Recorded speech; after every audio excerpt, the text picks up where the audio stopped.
이 태극기가 우리 손에 들려져 있는 것은 많은 의미를 담고 있습니다.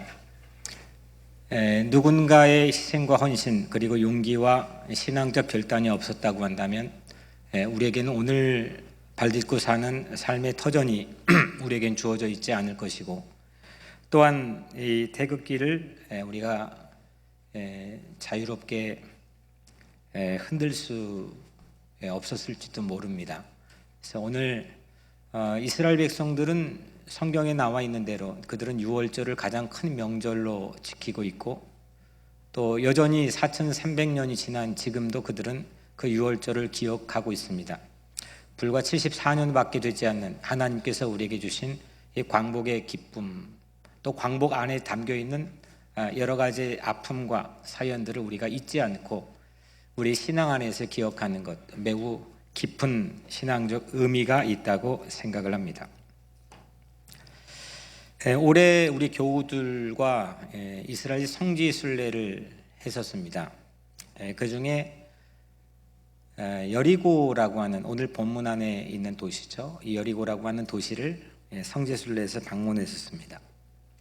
점심을 먹었던 장소로 기억이 되고, 또 사막의 낙타가 인상적이었고, 또 도시의 색깔이 완전히 사막, 그냥 브라운, 갈색이었습니다. 온통 멀리서 봐도 가까이에서도 그 도시가 전체가 브라운 색깔이었습니다. 이 여리고 도시 안에 있는 유적지를 방문했는데, 그 방문한 유적지는 세계에서 가장 오래된 고대 도시 중에 하나가 여리고라고 말해주고 있습니다. 무려 8,000년이라고 하는 도시 역사를 가지고 있는 곳, 이곳이 여리고입니다.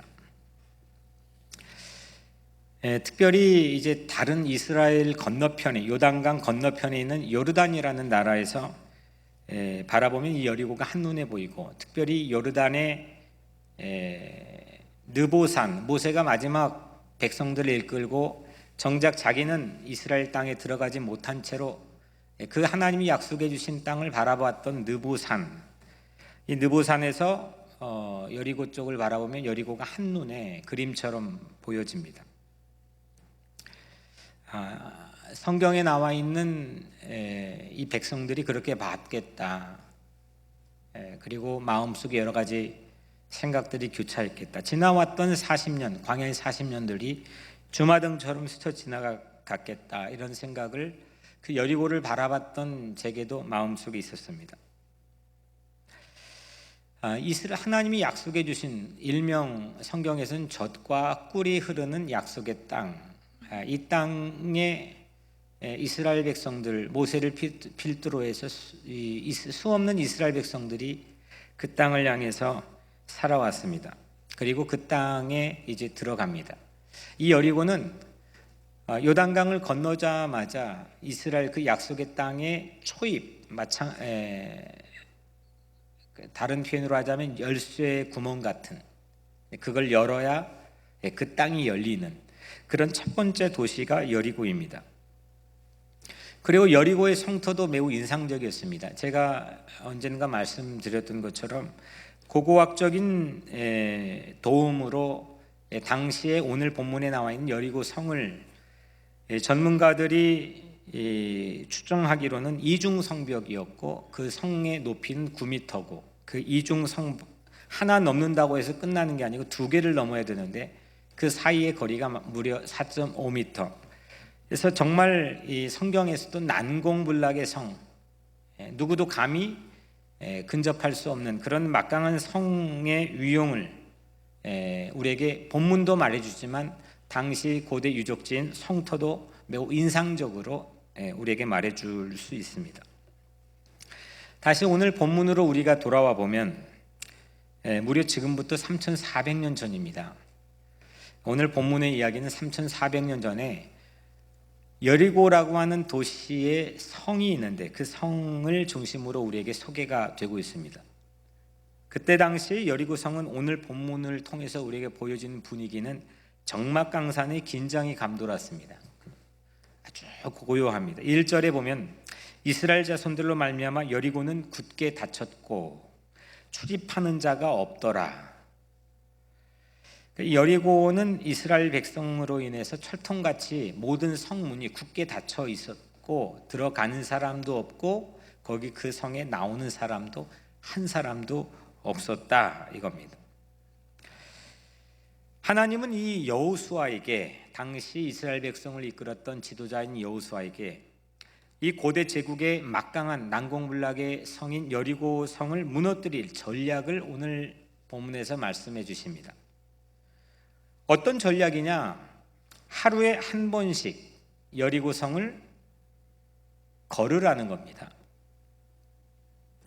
하루에 한 바퀴 걷고 또 이튿날도 하루에 한 바퀴 걷고 3일째도 4일째도 5일째도 6일째까지 하루에 한 바퀴씩 걷는 겁니다. 그리고 마지막 7일째 날에는 7번 그 성을 걸으라는 겁니다. 이것이 이 전체적인 하나님께서 여호수아에게 주신 병법이었습니다. 성을 걷는, 이 성 주변을 걷는 대형의 전략도 오늘 본문에서 우리에게 친절하게 소개하고 있는데, 맨 최전방에는 전투병력이 섭니다. 최전방에는 전투병력이 세우고 그 뒤에는 7명의 제사장이 나팔수를 들고 양각 나팔을 들고 7명이 그 뒤에 포진해서 섭니다.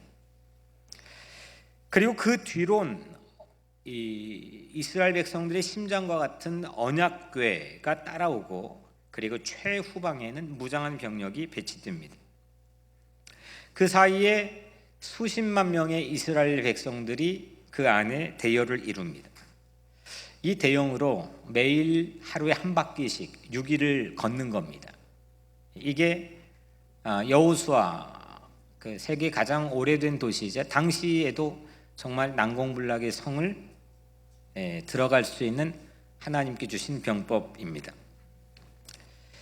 최고의 긴장된 상황에서 어디 잠깐 한눈 팔면은 어디에서 무슨 일이 일어날지 모르는 그런 최고의 긴장된 상황에서, 하지만 무료한 방법으로까지 보이게 되는 이 병법으로 이스라엘 백성들을 하나님이 인도했습니다. 전술도 바꾸지 않았습니다. 매일매일 똑같은 반복을 이스라엘 백성들은 했습니다.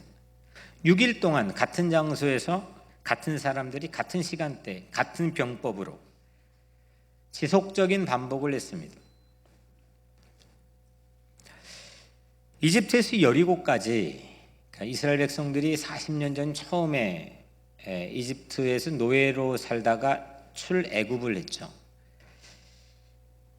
그 이집트에서 지금 있는 여리고까지 걷게 되면, 빠른 길로 걷게 되면 사실 한 달, 전문가에 가면 3주면은 좋게 걸을 수 있는 거리라고 이야기합니다. 그런데 그 거리를 40년 동안 광야에서 이 백성들은 걸었습니다. 걷고 또 걷고 또 걸었습니다. 때로는 간 곳을 또 가고 또 가고 그 안에서 돌고 또 돌았습니다.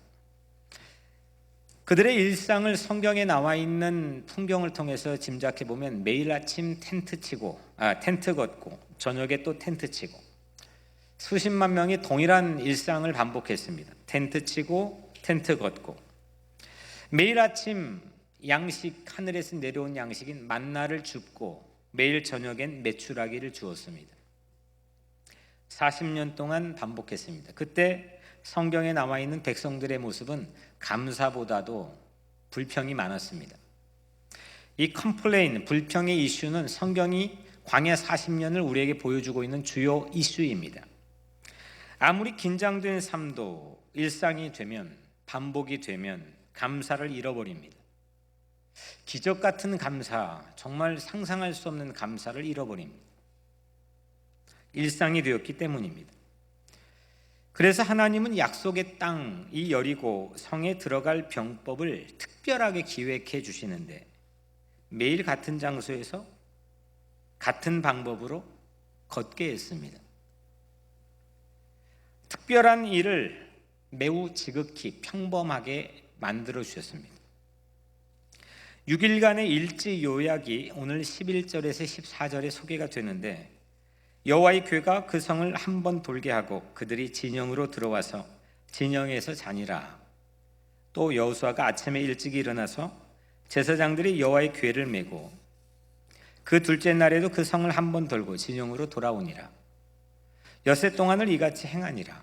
이게 엿새 동안의 일지입니다.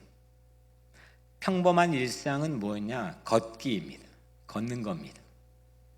걷고 또 걷는 겁니다. 단 한 가지 단서가 침묵하면서 걷는 겁니다. 말을 하면 안 됩니다. 누구도 어떤 이슈를 가지고 말을 해서는 안 됩니다. 침묵하면서 조용히 그 성을 걷는 겁니다. 10절에 여호수아가 백성에게 명령하여 이르되 너희는 외치지 말며 너희 음성을 들리게 하지 말고 너희 입에서 아무 말도 내지 말라. 그리하다가 내가 너희에게 명령하여 외치라 하는 날에 외칠지니라. 6일 동안 말하지 않고 침묵하면서 걷는 겁니다.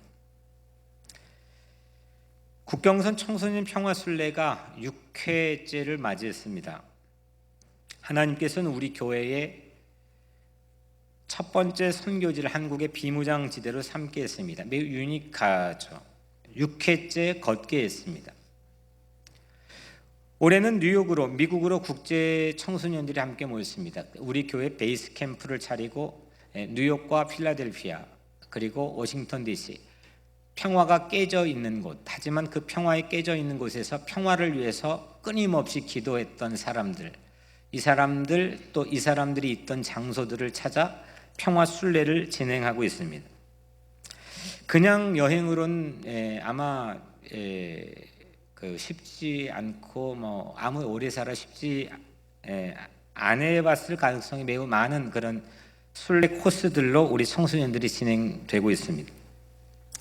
독일에서도 왔고 한국, 또 미국, 일본, 인도네시아 청소년들이 함께 모였습니다. 한 가지 신기한 것은 이 6회째 하는 동안 작년 같은 경우는 한국의 기상관측 이래 최고의 폭염, 그늘도 없는 서쪽을 향해서 비무장지대 절반을 걸었습니다. 정말 엄청난 더위였습니다. 그런데 지난 6회 동안 청소년들에게 단 한 번도 불평을 들어본 적이 없습니다. 그래서 신기히 물어본 적도 있습니다. 너희 집에서 아니면 학교에서 불평하지 않니? 늘 불평하고 삽니다. 그런데 이 평화 순례를 한 동안은 정말 그게 가장 큰 기적 같습니다. 불평이 없습니다. 못 먹어도, 더워도, 힘들어도, 고난이 와도, 어려워도 불평을 들어본 적이 없습니다. 그들은 걸으면서 그냥 웃습니다. 그렇게 뜨거운 날 비무장지대를 다 걸어서 마지막 이 서쪽의 끝에 도달했는데 또 걷자 합니다. 무슨 힘인지는 알지는 못하겠지만 그들은 불평하지 않았고 끊임없이 행복해했습니다. 무슨 힘일까? 말을 하지 않았던 실어증에 걸렸던 청소년이 말문이 트인 아이도 있습니다. 무슨 힘일까? 특별히 호기롭게 시작했던 이 평화순례, 비무장지대 평화순례 제1회 때는 첫 해 북에서는 핵실험을 했습니다. 그리고 미사일 발사로 남북의 최고의 긴장이 고조될 때였습니다. 3.1운동 100주년이 되는 올해 2019년을 바라보면서 소망하면서 믿음을 가지고 지난 6회 동안 달려왔습니다. 어떤 어려움이 있고 주변 환경에 받쳐주지 않더라도 하나님께서는 이 청소년들을 향해 그리고 우리 교인들이 같이 기도로 걷게 했습니다.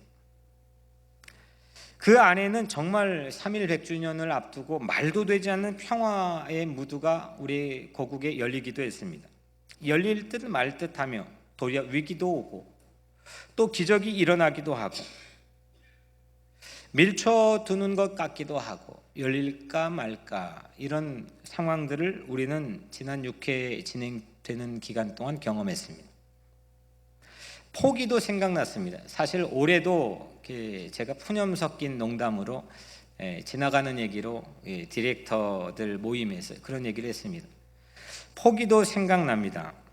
이거 왜 하고 있을까? 그런 물음을 하나님을 향해서 던지기도 합니다. 주변 정황에 개의치 않으려고 하면서 걷지만 때론 그렇게 난관이 우리에게 닥쳐오기도 합니다. 그래도 하나님께서는 참 감사하고 고마운 게 침묵으로 기도하면서 이 길을 걷게 했습니다. 저는 어린 시절부터 수많은 이 아주 열광적인 부흥 집회에 많이 참여해 봤습니다. 그리고 그걸 찾아다녔습니다. 그게 제 안식처였고 위로였습니다.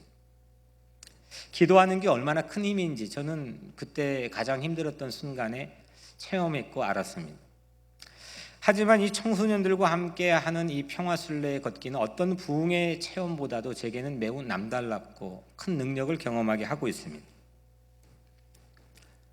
하나님이 하게 하시니 그냥 걷는 겁니다. 오늘 이 본문 안에 있는 이스라엘 백성들도 하나님이 하게 하시니까 그냥 걷는 겁니다. 성을 도는 대형이 참 신기합니다. 왜냐하면 그 막강한 난공불락의 성 앞에서 개미 새끼 하나 움직이지 않는 그 적막강산의 분위기에서 긴장이 감도는 그런 마치 비무장지대와 같은 상황에서 그들은 전투 대형이 아니었습니다. 행진 대형으로 그들은 걸었습니다. 싸우겠다고 하는 대형이 아니고 언약궤를 보호하고 행진하려는 예배나 축제에서 보여지는 대형으로 그들은 매일 한 바퀴씩 걸었습니다. 한복판에 언약궤를 세우고 성에 바짝 붙어서 그 성 아래를 걸었습니다. 이건 자살 행위와 같습니다. 개미 하나 얼씬하지 못하도록 출입이 엄격하게 통제되어 있는 성 앞에서, 성 아래에서 성에 바짝 붙어서 행진대형으로 걸어 돌아간다는 것. 성벽 위에서 돌이 날아올 수도 있고 화살이 날아올 수도 있습니다. 아마 그럴 확률이 훨씬 많습니다. 위에서 뭐가 어떤 위험이 나에게 닥쳐올지 모르는 그런 긴박한 긴장과 두려움이 엄습해 올 수도 있습니다. 그 긴장, 그 행렬을 와해할 수 있는 요소가 충분합니다. 그런데 그들은 움직이지 않았습니다. 성경에 나와 있는 인구조사로 밝혀 있는 숫자로 보면은 장정만 60만 명 정도입니다. 이 사람들이 끝이 보이지 않는 행렬이 아마 성을 한 바퀴 몇 바퀴를 돌아도 모자랄 그 엄청난 행렬들이 그냥 아무 성 주변을 돌았습니다. 걸었습니다. 뻔할 뻔짜 위험에 노출된 상황입니다. 그런데 이스라엘 사람들은 군소리 없이 침묵하고 조용하며 순종하면서 매일 걸었습니다. 우리들은 이 이야기를 잘 알고 있습니다. 예수 믿는 사람들, 신앙생활을 오래 한 사람들은 이 이야기를 익숙하게 알고 있습니다. 그런데 오늘 말씀을 준비하면서 참 신비로웠습니다. 이 길을, 이 성 아래를 매일 한 바퀴씩 이 엄청난 대열들이 걷는데 침묵하며 어디에서도 불평하는 게 들리지 않았습니다.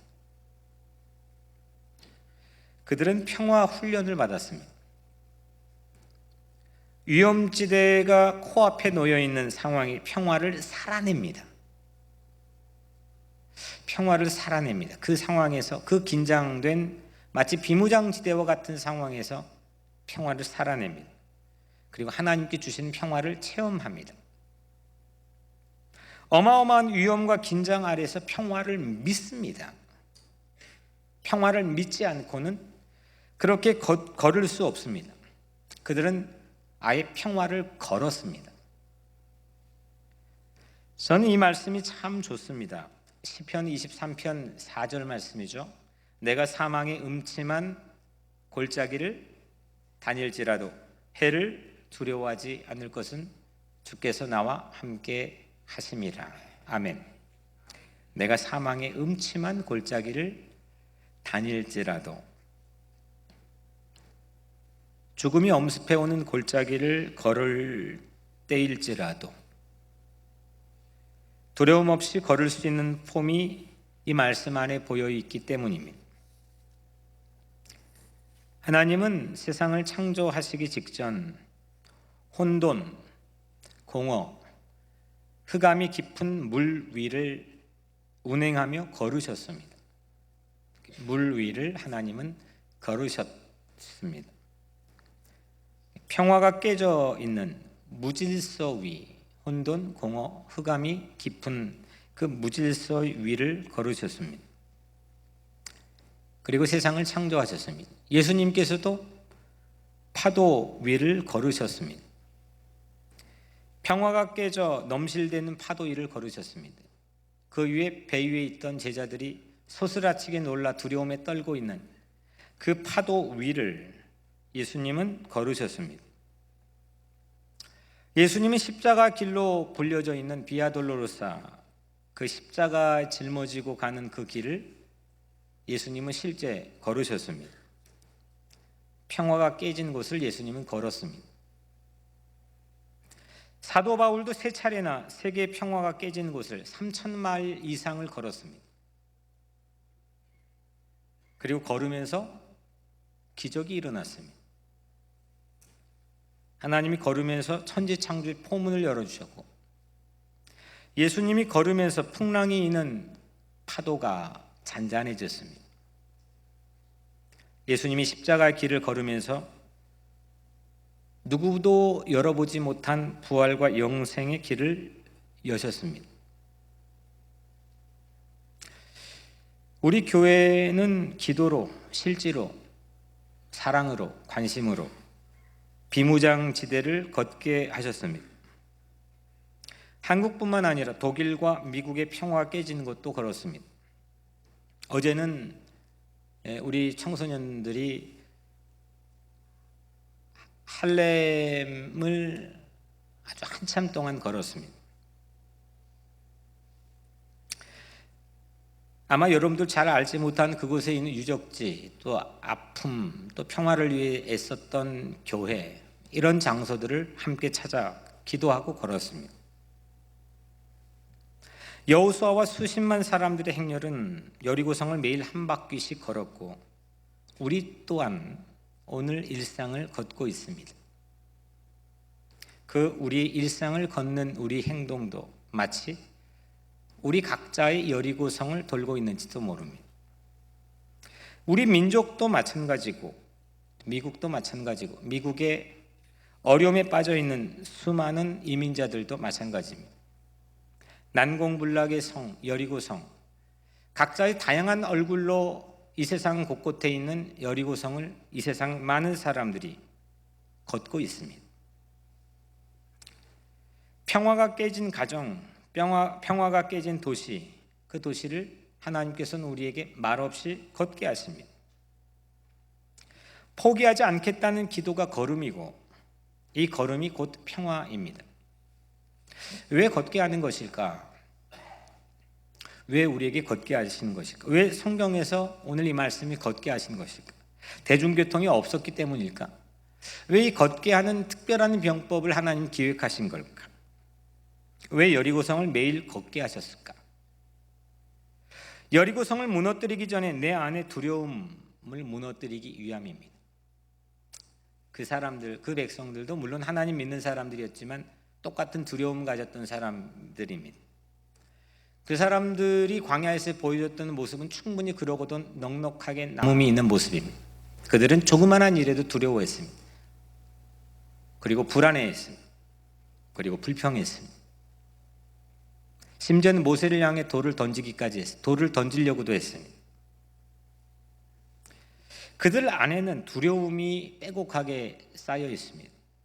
뭘로도 지워지지 않고 뭘로도 해결되지 않았던 마음속에 있는 두려움, 불안, 비관적인 절망, 낙심, 이것이 그들의 삶을 메우고 있었습니다. 그런데 하나님께서 여리고성을 무너뜨리기 전에, 그 성을 무너뜨리기 전에 그 사람들 안에 있는 두려움을 무너뜨리기 위해 그 성을 걷게 했습니다. 이게 하나님의 기획의 의도입니다. 우리는 살아가면서 하나님이 왜 공의로우시고 사랑이 많으신 하나님께서 나에게 이런 막강한 난공불락의 여리고성을 만나게 하셨을까? 의아할 때가 있습니다. 그 성을 무너뜨려 주셨으면 훨씬 좋으련만,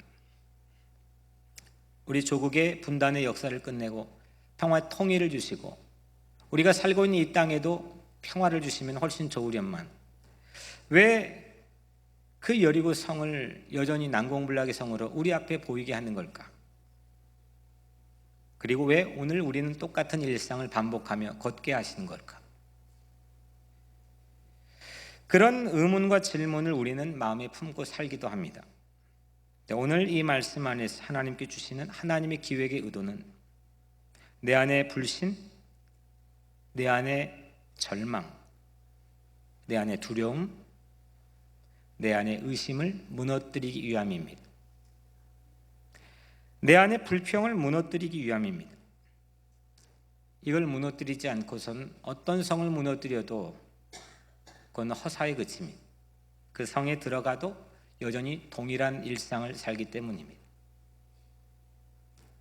새로운 개벽천지의 세상이 우리 앞에 펼쳐진다고 해도 내 마음이 새로워지지 않으면 그 땅에 새로운 삶을 살아갈 수가 없기 때문입니다. 사실 하나님께서 성만 무너뜨리려고 했다면, 여리고 성만 무너뜨리려고 했다면 훨씬 더 간단한 병법을 선택했을 겁니다. 우리는 걷는 게 훨씬, 걷기만 했는데 무너졌대. 그래서 교회 건축하려면은 교회 그 터를 그 사람들이 기도하며 걷는 것도 미국이나 한국이나 하나의 커스텀처럼 여겨집니다. 너무 쉬운 겁니다. 우리는 그렇게 인식하고 있습니다. 하지만 그렇지 않습니다. 그 성을 아무 무장하지 않고 돈다고 하는 것, 이건 매우 어려운 일입니다. 매우 쉽지 않은 일입니다. 내 안의 불안을 다 노출하고 걷는 겁니다. 내 마음에 있는 불신과 믿음 없음을 다 노출하고 걷는 겁니다. 근데 하나님께서는 성만 무너뜨리려고 하지 않으셨습니다. 그 성에 들어가야 될 사람들의 마음의 성을 무너뜨리는 것이 하나님에게는 보다 중요한 과제였습니다. 하나님은 여리고 환경을 무너뜨리는 것보다 이중성벽이고 저 위에 군사들이 보이고 그리고 광야 떠돌았던 이스라엘 백성들은 당시 청동기 시대의 무기를 가지고 있었고 이 안에는 이미 철기 시대를 지나고 있었기 때문에 무기의 차이도 이건 엄청난 차이입니다. 그 이후에 다윗과 골리앗이 보여주는데 그것도 400년 후니까 400년 이전이라면 그 무기의 차이는 아주 현격합니다. 그것들이 막 보였을 겁니다. 그런데 하나님은 그 여리고 이것저것이 환경을 무너뜨리는 것보다 사람의 마음에 있는 낙심을 무너뜨리고 불안을 무너뜨리고 불평을 무너뜨리는 것. 그래서 그 땅이 정말 새로운 땅이 되기를 하나님은 원하셨습니다. 매일 성을 걷는 일은 여리고 성을 무너뜨리기에 앞서서 나를 무너뜨려 내 안에 평화를 누리게 하기 위함이 하나님의 기획이었습니다. 위에서 돌이 떨어질지 몰라도 어디선가 화살이 방향불문하고 나에게 날아올지 몰라도 묵직하게 믿음으로 상당히 담대하게 그 길을 걸으며 하나님의 평화를 누릴 수 있는 세 사람, 그 대열 자체, 그 행진 자체가 곧 승리인 것입니다. 우리는 여러 가지 자기를 보호하기 위해서 보안장치를 합니다. 보안장치를 할 수 있는 여러 가지 기자재들을 찾습니다. 돈을 찾기도 하고 명예를 찾기도 하고 최대한 좋은 보안장치를 우리의 삶에 갖추는데 불구하고 우리의 폼은, 행진의 폼은 때로는 좌충우돌할 때가 있습니다. 멋져 보이지 못할 때가 있습니다.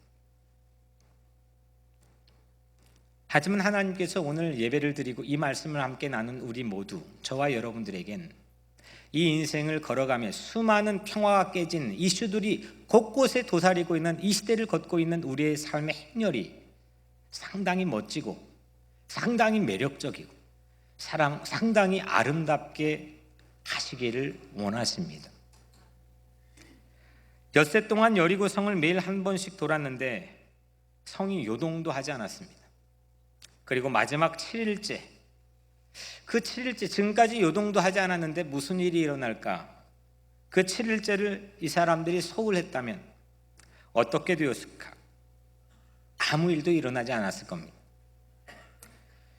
우리는 소망합니다. 오늘 아침에는 일어나 보니까 여전히 경제적 빛의 여리고가 갑자기 사라지고 나를 지긋지긋하게 괴롭히고 있는 내 몸 안에 육신의 병의 여리고가 갑자기 치유되어 없어지고, 오늘 아침엔 원수의 여리고가 무너지고 그렇게 바라고 소원했던 그 막강한 여리고가 내 인생에 사라지고, 이런 걸 우리는 소망하고 기대하고 살고 있습니다. 그러나 오늘 또 어제처럼 이 막강한 여리고성 주변을 오늘 우리는 걷게 되고 있습니다. 하나님께서는 우리에게 무엇을 기대하시길래 이렇게 막막한 긴 터널을 매일같이 반복하게 하실까? 우리 민족의 파란만장한 역사적 상황을 뒤돌아보면, 또 오늘을 보면 북한을 넘으면 중국과 러시아가 있고, 중국을 넘으니까 일본이 있고, 왜 계속 여전히 아무 변화가 없는 이 성을 우리 민족이 걷게 하시는 걸까? 무슨 이유일까? 물론 정치적이고 경제적인 전문가들의 이야기는 세상의 신문이나 뉴스를 보면 알 수 있겠지만, 저는 목사인지라 영적으로 이게 과연 무슨 의미일까 묻게 됩니다. 이것은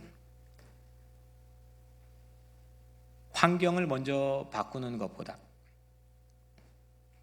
우리 각자 자신과 우리 공동체와 우리 민족을 새롭게 바꾸어 주시려고 하는 하나님의 병법이라고 저는 확신합니다. 끝까지 포기하지 않는 것, 끝까지 소망과 기대감을 버리지 않는 것, 낙심해도 다시 일어나 칠전팔기할 수 있는 믿음을 갖는 것, 끝까지 일곱째 날까지 포기하지 않고 순종, 그 메시지에 순종할 수 있는 새 사람을 세우려고 하는 것,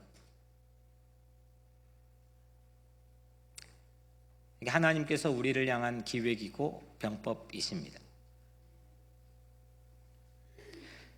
세상은 각종 여리고 세트가 종류별로 우리 앞에 버티고 서 있습니다. 기겁해서 걷는 걸 포기할 수도 있습니다.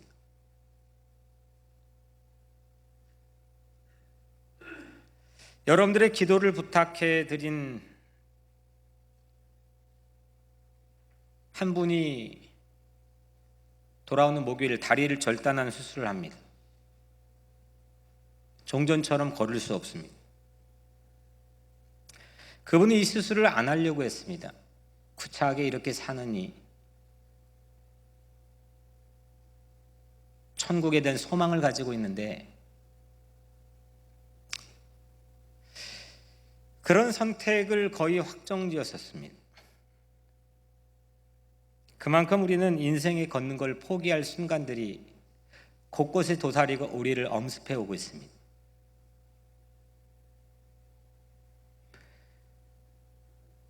우리 안에는 그리고 두려움이 있습니다. 낙심할 때도 있습니다. 포기하고 싶어질 때도 있습니다.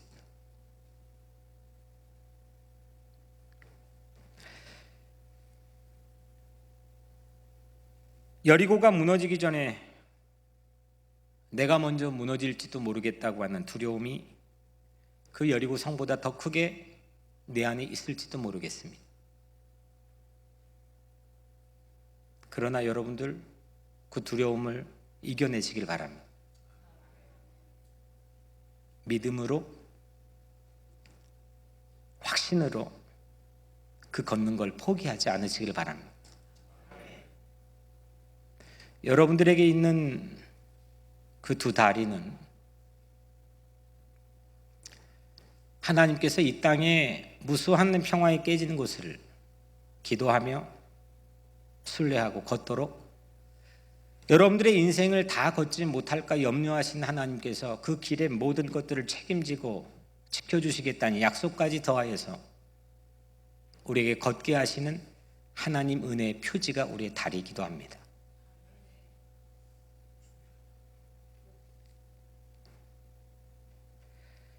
계속 걷기를 지속할 때 확신을 놓지 않고 소망을 놓지 않고 민족을 위해, 공동체를, 하나님의 나라를 위해 걷기를 지속할 때 하나님이 예비하신 여리고성이 무너지고 하나님의 평화가 주어지는 그날을 저는 확신합니다. 오늘 말씀 중에 가장 마음에 와닿는 말씀 한 절이 있습니다. 15절인데 일곱째 날 새벽에 그들이 일찍이 일어나서 전과 같은 방식으로 그 성을 7번 도니 그 성을 7번 돌기는 그달 뿐이었더라. 저는 이 말씀이 너무너무 매력적이고 멋져 보였습니다. 다시 일어났구나. 그것도 일찍이 새벽에 일어났구나. 포기하지 않았구나. 전과 같은 방식을 왜곡하여 바꾸지 않았구나. 서둘지 않았구나. 흐트러짐이 없구나. 그리고 그날만 성을 7번이나 돌았습니다. 아직 7번 돌 믿음이 넉넉히 남아있었구나. 0.5바퀴가 아니라 7배나 되는 에너지가 그들에겐 남아있었구나. 우리도 인생에서 그리 걸어갔으면 좋겠습니다. 어떤 순간에서도 우리에게 넉넉히 7배나 남아있는 하나님이 공급해 주신 소망과 희망이 우리 안에 남아있기를 축복합니다. 승리의 새벽입니다. 여전히 그들은 걸었습니다. 7배나 걸을 믿음이 그들에게 남아있었습니다. 침묵했던 백성이 하나님의 명령에 따라 제사장이 양각 나팔을 불었습니다. 그 나팔을 하늘을 향해 불 때 온 백성 행렬들이 일제히 함성을 지릅니다. 20절에 백성이 나팔 소리를 들을 때 크게 소리 질러 외치니 성벽이 무너져 내린지라. 이 목소리는 광야에서 40년 동안 불평했었던 목소리가 아닙니다. 침묵하고 순종했던 청순한 목소리입니다. 그 광야의 벌판에서 그리고 6일 동안 그 엄혹한 비무장지대와 같은 여리고성 아래의 그 긴장 속에서 그들은 걸으며 영적인 득음을 한 목소리로 외쳤습니다. 자기를 무너뜨려 영적인 득음을 한 그 새 목소리로 그렇게 외쳐 함성을 질렀더니 그 막강한 여리고성이 무너졌습니다. 이런 동화 같은 이야기가 있나? 우리는 그렇게 이야기를 대할 때도 있겠지만 그냥 기적이라고밖에 치부하여 해석할 길이 없을 때도 있지만 오늘 이 말씀 안에서 우리에게 들려주고 있는 영적인 의미는 그들은 영적인 득음을 한 겁니다. 그들의 목소리는 이전의 보이스가 아니었습니다. 그들이 때마다 불평하고 때마다 각기 소견대로 의견을 개진했던 무질서하고 평화가 깨진 오합지졸의 목소리가 아니었습니다. 그들은 영적인 득음을 했습니다. 그리고 그 득음을 한 새 목소리로 그들은 성을 무너뜨렸습니다. 블랙홀처럼 끝날 것 같지 않던 출구도 없는, 출구가 보이지 않는 마치 블랙홀 같은 그 기나긴 싸움이 실상 그들이 영적으로 득음을 한 새 목소리로 일시의 승리의 결과를 가져왔습니다. 역사는 우리에게 그렇게 증명합니다. 어떤 이 역사적인 쾌거나 승리의 순간들이 예고하고 그 지점엔 반드시 일어날 거라고 하는 예상과 함께 온 것이 아닙니다. 어떤 순간이든지 수없는 사람들의 끊임없는 인생에 포기하지 않는 걷기를 통해서 그 일은 마치 불현듯 갑자기 우리에게 다가오는 것처럼, 하지만 미리 예비되었던 일로 우리에게 이루어지는 것입니다. 오늘 우리는 74주년 광복절 기념주일로 지키고 있습니다. 36년 치욕적인 일제치하의 광복한 기쁨을 기억하는 그런 주일입니다. 저는 일제치하를 경험해 보지 않았습니다. 듣기만 했고 읽기만 했고 보기만 했습니다. 하지만 그럼에도 불구하고 저는 그 일제치하의 그 깊은 잔혹함을 제 몸속 깊이 가지고 있습니다. 체험했습니다. 그리고 오늘날도 여전히 그 일제 잔재는 우리를 스물스물 괴롭히고 있습니다. 국경선 평화순례를 독일로 갔을 때 제가 깜짝 놀란 게 있었습니다. 독일은 그 전에 독일을 갔을 때는 몰랐는데, 독일에는 온 국토의 길에, 골목길에도 뭔가 이름이 적혀 있는 벽돌이 이곳저곳에 있었습니다. 그냥 밟고 다니는 길에 벽돌로, 골목길에도, 이 도시에도 저 도시에도, 대로에도 그 이름들은 나치 치하에서 희생당한 유대인들의 이름들이었습니다. 유대인들이 한 것이 아니고 독일인들이 했습니다. 온 국토의 길바닥에 적혀 있었습니다.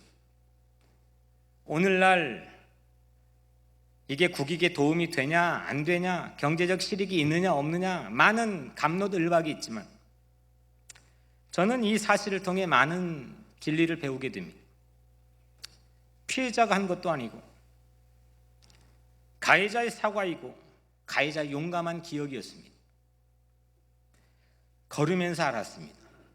걷지 않았으면 보지 못했을 것. 걸으면서 배웠습니다. 물론 일본은 적반하장입니다. 사과는커녕 또다시 가해야 합니다. 우리는 이런 여리고성 앞에 섰습니다. 이뿐만은 아닙니다. 개인적이고 공동체적이고 세계적이고 전 우주적인 그런 여리고성이 우리 앞을 이곳저곳에서 세워놓고 있습니다. 우리는 그 일제차의 경험으로 광복이 곧 분단으로 이어졌습니다. 이 또한 일제잔재 여파이기도 했습니다. 우리는 1950년을 분단의 시작으로 생각하지만 실제 역사는 그렇지 않습니다. 우리는 광복을 하자마자 한 달 직후에 우리는 남과 북으로 분단했습니다. 그로부터 70년 넘게 우리는 여전히 그 분단과 제국의 잔재로 인해서 여리고성을 걷고 있는지도 모르겠습니다. 기도하고 포기하지 않고 걸음을 멈춰서는 안 됩니다. 7일째가 반드시 올 것입니다. 위기가 기회일 것이고 두려움이 용기가 될 것이며 슬픔이 기쁨이 될 7일째가 우리에게 올 것입니다. 대오를 흐트러뜨리지 맙시다. 국경선 평화순례를 하게 하신 하나님은 이 평화순례를 통하여서 우리도 여전히 일상에서 포기하지 않고 걷게 하며 기도하게 하시는 기획인 줄로 믿습니다. 세리 삭개오의 집이 여리고에 있었지 않습니까? 삭개오는 자기만을 위해 살았던 매국노였습니다. 세금을 걷어서, 가난한 자들의 세금을 걷어 제국에 바치는 아주 분명한 매국노였습니다. 하지만 삭개오는 예수를 만나 자기를 무너뜨렸습니다. 그리고 자기 집으로 예수를 초대하는 영광을 안았습니다. 예수님도 자기의 몸을 십자가에서 무너뜨렸습니다. 그리고 인류를 절망과 좌절에 빠뜨린 죄악의 여리고를 무너뜨렸습니다. 사랑하는 여러분, 오늘 7절 나아가서 그 성을 돌되, 영어로 보면 참 이 말씀이 멋집니다. 나아가서 그 성을 돌되, Advance, march around city. 출정하라, 성 둘레를 따라 행진하라. 수천 년 고도의 막강한 여리고성, 이중성벽으로 높이와 그 사이 차이가 커 감히 누구도 엄두내지 못했던 그 성을 따라 출정하라, 행진하라. 어떤 사망의 음침한 골짜기를 걸을지라도, 혹 여러분들의 삶이 개인적인 사방의 우겨싸움을 당할지라도, 공동체적이고 민족적인 그런 음침한 골짜기를 다닐지라도 출정하십시오. 행진하십시오. 하나님 예비하신 평화가 여러분들을 기다리고 있습니다. 기도하겠습니다. 은혜로우신 아버지 하나님, 감사합니다. 암담할 때가 있습니다. 불안하고 두려울 때가 있습니다. 이게 안 되면 어떻게 할까 초조할 때가 있습니다. 그래서 낙심하여 거의 포기 직전에 설 때도 있습니다. 우리 앞에 서 있는 여리고 성들 때문입니다. 하나님, 우리 민족에 용기를 주시옵소서. 우리 공동체에 믿음을 주시옵소서. 우리 각자의 삶과 가정에 희망을 잃지 않게 하여 주옵소서. 예수님의 이름으로 간절히 기도드리옵나이다. 아멘.